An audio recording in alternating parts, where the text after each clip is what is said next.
آج بھی میں نے سوچا کہ تھوڑا سا اس سے سنا دو.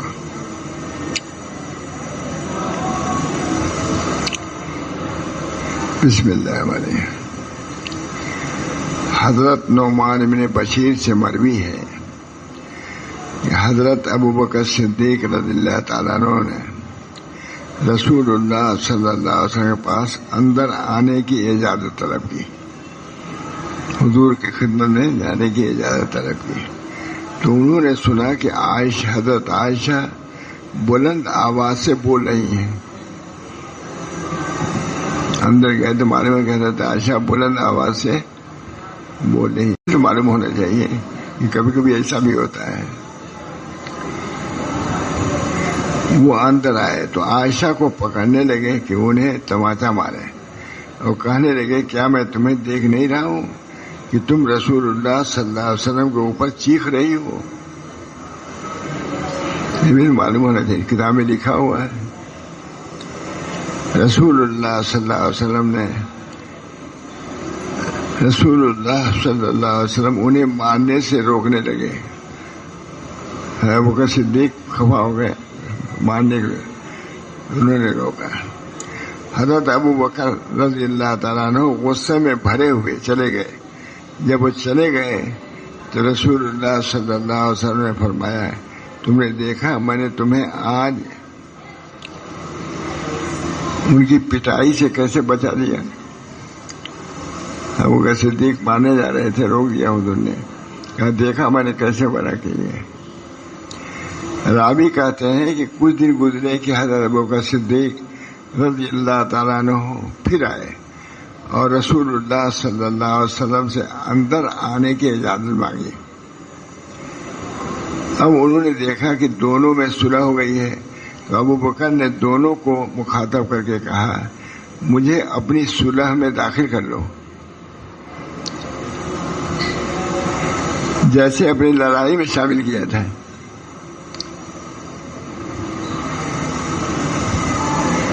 رسول اللہ صلی اللہ علیہ وسلم نے فرمایا کہ ہم نے کیا شریک کر دیا.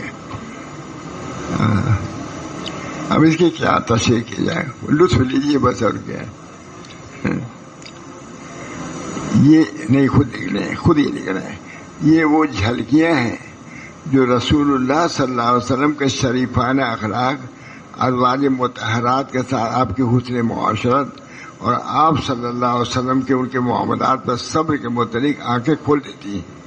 یہ بیان کرنا ہے, بہت جامع کتاب ہے مولانا.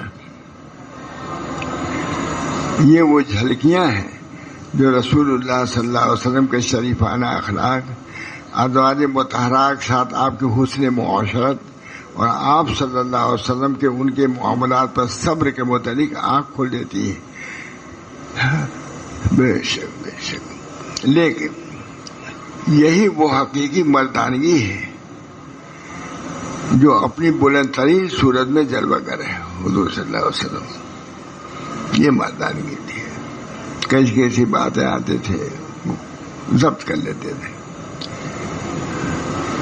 رسول اللہ صلی اللہ علیہ وسلم اپنے ازواج مطہرات کے ساتھ حسن معاشرت کیسے کرتے تھے لکھ رہے ہیں.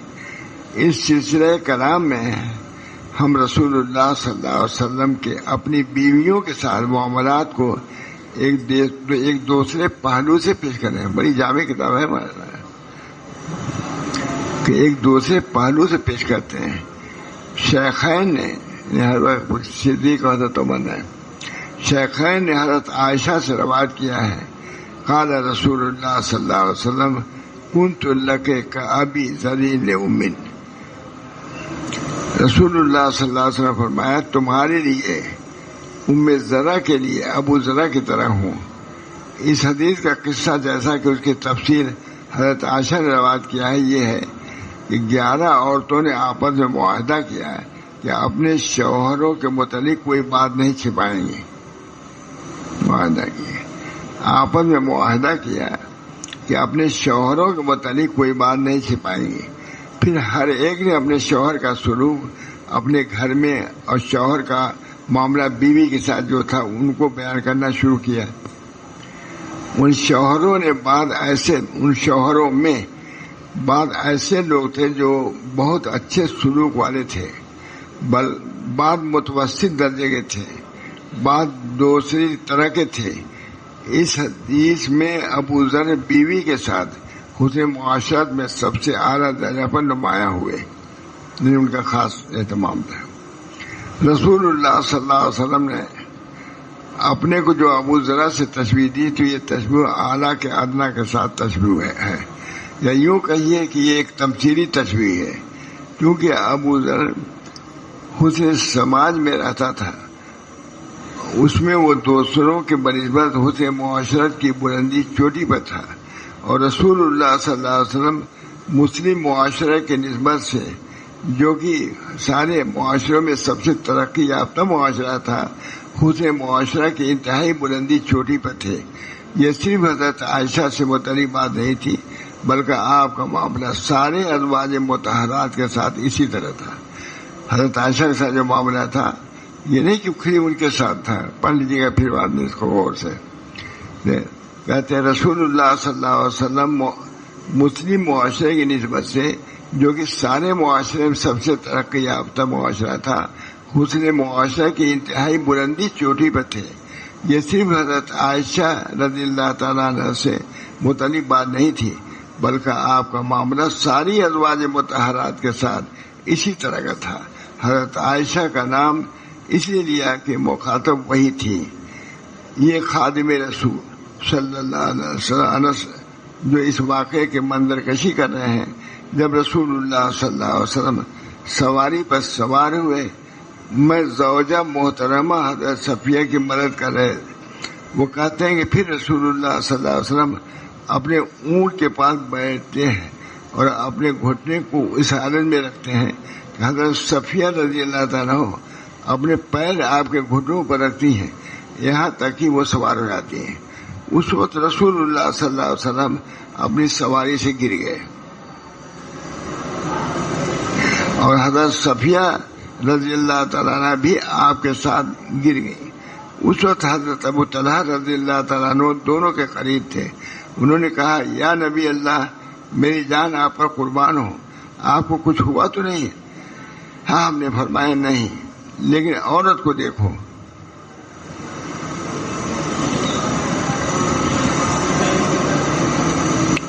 انہوں نے کہا، یا نبی اللہ، میری جان آپ پر قربان ہو، آپ کو کچھ ہوا تو نہیں؟ آپ نے فرمایا نہیں، لیکن عورت کو دیکھو۔ پھر حضرت ابو طلحہ نے اپنا کپڑا اپنے چہرے پر ڈالا، پردے کا انتظام، اپنا کپڑا اپنے چہرے پر ڈالا۔ اس کے بعد انہوں نے حضرت صفیہ کی طرف رخ کیا اور ان پر اپنا کپڑا ڈال دیا تو وہ کھڑی ہو گئی۔ آپ دیکھ رہے ہیں کہ رسول اللہ صلی اللہ علیہ وسلم اپنے سے زیادہ حضرت صفیہ رضی اللہ تعالیٰ عنہ کی فکر کر رہے ہیں، یہ دکھلا رہے ہیں کہ بیوی کے ساتھ، اور ان پر اپنا کاٹ ڈال دیا تو وہ کھڑی ہو گئی۔ آپ دیکھ رہے ہیں کہ رسول اللہ صلی اللہ علیہ وسلم اپنے سے زیادہ حضرت صفیہ رضی اللہ تعالیٰ عنہ کی فکر کر رہے ہیں، ابو طلحہ کو ان کے خیال رکھنے کے لیے متوجہ کر رہے ہیں۔ رسول اللہ صلی اللہ علیہ وسلم رمضان کے آخری عشرے میں اعتکاف بیٹھے ہوئے تھے۔ اعتکاف کے دوران حضرت صفیہ آپ کی زیارت کے لیے کچھ دیر آپ صلی اللہ علیہ وسلم کے پاس بیٹھ کر آپ سے بات کرتی رہی، پھر گھر جانے کے لیے کھڑی ہوئی۔ آپ بھی ان کے ساتھ کھڑے ہو گئے، یہاں تک کہ ان کو گھر تک پہنچا دیا۔ ازواج مطہرات میں سے اگر کوئی بیمار پڑ جاتی تو آپ ان کا بطور خاص خیال رکھتے تھے۔ حدیث میں حضرت عائشہ کہتی ہیں، مجھے اپنی اس مرتبہ کی تقریب میں جو چیز ستاتی رہی، شک میں ڈالتی، یہ تھی کہ میں رسول اللہ صلی اللہ علیہ وسلم سے وہ عنایت و مہربانی نہیں دیکھ رہی تھی جو میں اپنی بیماری کے وقت دیکھا کرتی تھی۔ حجۃ الوداع کے موقع پر حضرت عائشہ نے خواہش ظاہر کی کہ حج کے بعد عمرہ کریں، چنانچہ رسول اللہ صلی اللہ علیہ وسلم نے ان کی خواہش کے مطابق انہیں ان کے بھائی عبد الرحمن کے ساتھ عمرہ کے لیے بھیج دیا۔ یہ حضور کی کارگزاری ہے۔ اتنا سنا دیا رہتا تھوڑے سے، جس کو دیکھنا زیادہ ہو اس کے آگے دیکھ لیں۔ اللہ تعالیٰ ہم سب یہ ایک معمول ہے، تھوڑے ہی کیونکہ عبادات وغیرہ کا وقت ہے تو زیادہ میں نہیں وقت لینا۔ اب دعا کیجیے کہ سلسلہ جو چل رہا ہے ہر قسم کا، کبھی تصوف کتاب ہے، کوئی حدیث کتاب ہے، کوئی بزرگوں کی یہ سنایا جاتا. تھوڑا سا ذکر. حضرت نے بہت کہا تھا کہ ذکر قلبی کا اہتمام کرو.